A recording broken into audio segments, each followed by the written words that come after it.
Hi guys, welcome to another song tutorial by the Rocky School of Music. Today we're going to be talking about the intro to a Rolling Stones classic, Love in Vain, from their 1969 album Let It Bleed. Let's get started on this one.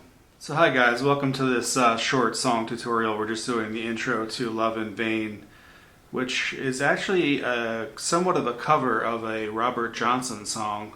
The Stones kind of changed it around a lot, added a couple new chords. If you listen to the original version, you can hear the similarities, but you can also hear how much the Stones kind of expanded it. So I'm just going to play the intro to get started, and then we'll go through it.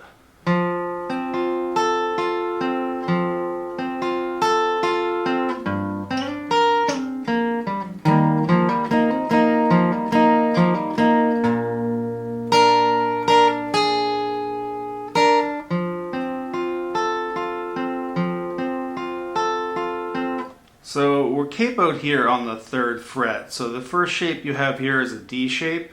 And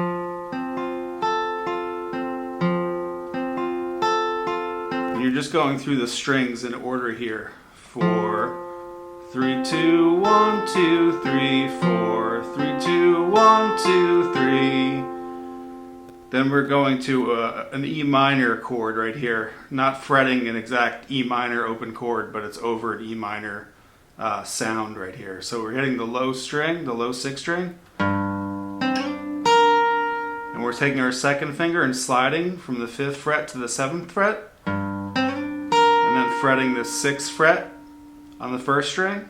We're going to be careful not to let the 2nd string ring here, because that would create kind of a little bit of a dissonance.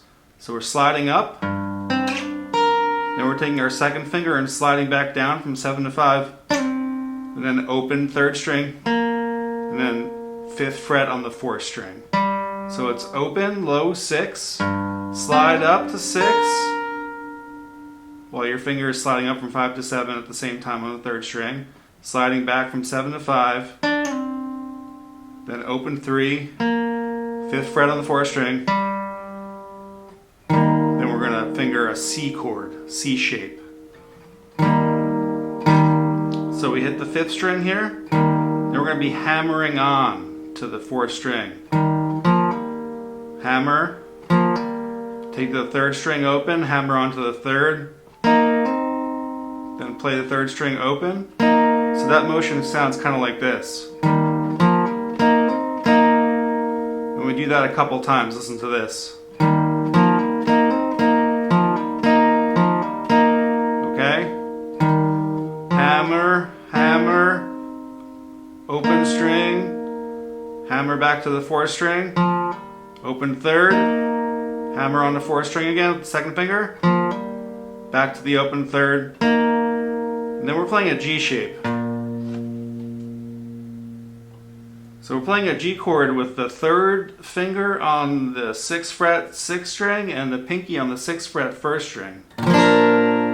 So right, you might be used to normally playing the chord like this with the 1st, 2nd, 3rd, and 4th fingers. But since we're going to be going to a G7 shape, I like to play the chord with the 3rd finger on the bottom and the pinky on top. So we hit the low 6th string, and we strike the first 3 strings of the G chord on top.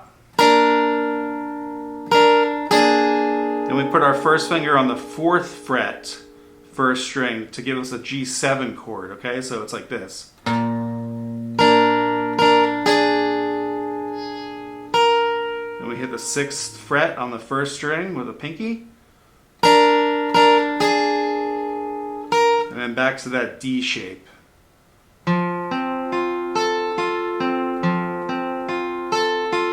Notice the difference in rhythm between that time it happens there and the first time it happens. The first time the rhythm sounds like this. And the last time we just have that triplet feel. It's worth noting that this song is in 6/8 and it does have that triplet feel when you get into the later parts when you're fretting the G chord and going like this. 1, 2, 3, 4, 5, 6. That happens a little bit later on. But let me play that intro for you guys one more time.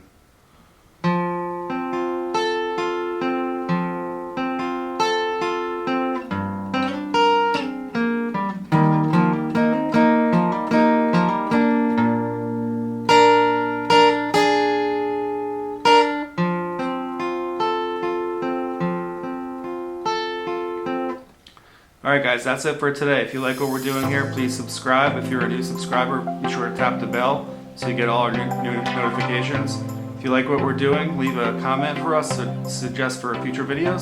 Thanks a lot guys, I'll see you in the next video.